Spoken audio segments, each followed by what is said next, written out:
सोचने में मिनट लगता है, समझने में दिन लगता है, लेकिन साबित करने में पूरी जिंदगी लगती है। तब सती जी ने भगवान शिव जी से इस कथा को सुनना तो चाहती थी, लेकिन तभी क्या देखा कि आकाश मार्ग से दो देव जा रहे थे, आपस में बात कर रहे थे कि सती के पिता दक्ष यहाँ अनेक प्रकार के देवताओं को निमंत्रण दिया गया है, और वो निमंत्रण सिर्फ इसलिए कि वहां पर यज्ञ होने वाला है।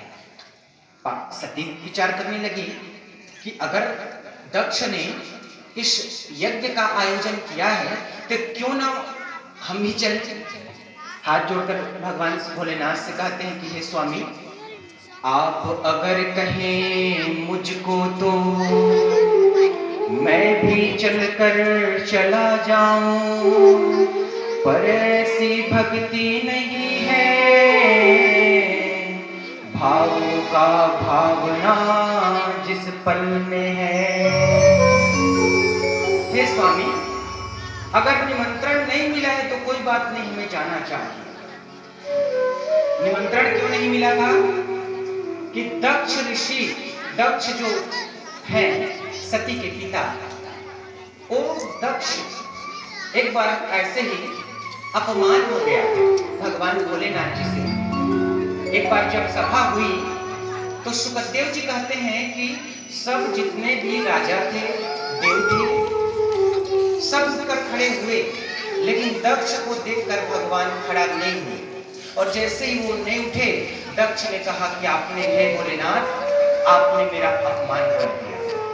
अपमान हुआ जब दक्ष का, मन से वो पुकार उठा है, ऐसी भक्ति नहीं कहीं पर, जब मैं उसको ध्याऊंगा। ऐसी भक्ति और कहीं पर नहीं कि जब मैं उसका ध्याऊंगा।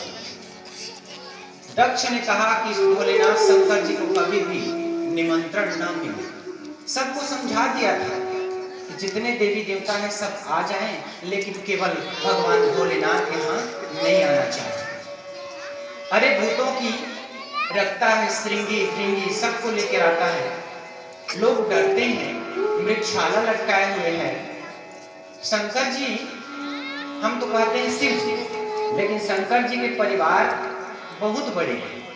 1032 परिवार है उनके, एक घर में रहते हैं। उनके घर में आपको बैल भी मिलेगा, नंदी और मूषक भी मिलेगा, बाघ भी मिलेंगे, मोर भी मिलेंगे। सब अलग अलग शत्रु हैं दूसरे के, लेकिन फिर भी एक में रहते। 1032 परिवार कौन से हुए? तो शेष परे सहिसानन, गोद गजानन, बैल तबेला, पंचानन आप, चतुरानन बाप, षडानन पुत्र, दशानन चेला, ये सब शंकर जी के परिवार के। रावण भी उनके ही परिवार के हैं, जिनका 10 शीश है। शेष परे सहिसानन और गोद गजानन, अर्थात उनके गले में है शेषनाग, जिनका 1000 फन है। शेष परे सहिसानन, गोद गजानन, बैल तबेला, चतुरानन बाप, पंचानन आप, षडानन पुत्र और दशानन चेला। उन सब को आप मिलाएंगे तो 1032 भगवान शंकर जी के परिवार में आते हैं। इतना बड़ा परिवार और किसी का नहीं है।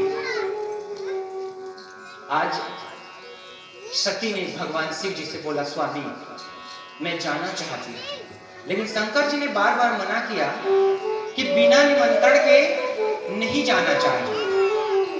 परीक्षित कहते हैं कि हे मुनिवर, बिना निमंत्रण के कहीं नहीं जाना चाहिए क्या? तो सुखदेव जी कहते हैं कि नहीं, अगर कहीं 4 स्थान पर आपको बिना निमंत्रण भी नहीं मिला है, फिर भी आपको जाना चाहिए। पहला, कहीं मंदिर है तो उस मंदिर में आपको बिना निमंत्रण के भी जाना चाहिए। गुरु के यहाँ, दूसरा, निमंत्रण नहीं मिला है फिर भी अगर कोई कार्य हो रहा है तो आपको जाना ही पड़ेगा, मंदिर में, गुरु के यहाँ, और तीसरा तीर्थ। तीर्थ में आपको निमंत्रण मिला हो ना मिला हो, लेकिन आपको जाना पड़ेगा। और चौथा, अपने माता और पिता यहाँ। अगर पिता यहाँ निमंत्रण नहीं मिला है फिर भी आपको जाना है।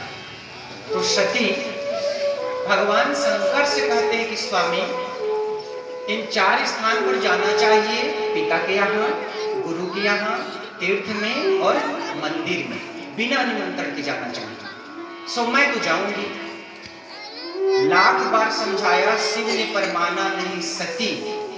और जब चली गई तो देखा क्या, दक्ष ने देख कर अपमान का बदला लिया है। सती से बोल उठा पल में, आज तो क्यों चल कर आई है, भोलेनाथ ने नहीं बताया है। दक्ष ने रास्ते पर कह दिया, दरवाजे पर, क्या तुझे भोलेनाथ ने नहीं बताया? सती कहती कि नहीं पिताजी, इन 4 स्थान पे जाना चाहिए, सो पिता के यहाँ मैं चल कर आई। अगर आप मुझे यहीं से जाने के लिए कहेंगे तो मैं जाने के लिए तैयार हूं। और ऐसे कह के सती अंदर आई, देखा तो सब देवी देवता बैठे थे, विष्णु भगवान, ब्रह्मा जी, इंद्र, कुबेर, शशांक प्रजापति, यम लोको तम लोको नमः सर्वत्र देवा। लेकिन दक्ष ने बार बार अपमान किया, किसका? भगवान शंकर जी का। दक्ष ने कहा, वो बाघंबर धारी, नंदी पर बैठने वाला, भूत प्रेतों की संगवारी करने वाला, भला ऐसे कोई शिव को, कोई देव को भला निमंत्रण कोई देगा? लेकिन सती ने इन अपमानों को सहा, लेकिन अंतिम में जब सह नहीं पाए तो वहीं पर यज्ञ हवन जहां पर प्रज्वलित था उसके बगल में बैठ गई सती, नेत्र बंद किया, और नेत्र बंद करने के बाद ध्यानम ज्ञानम सर्वरूपिणम यद्वारी सर्व पापम नमामि प्रणत क्लेशनाशा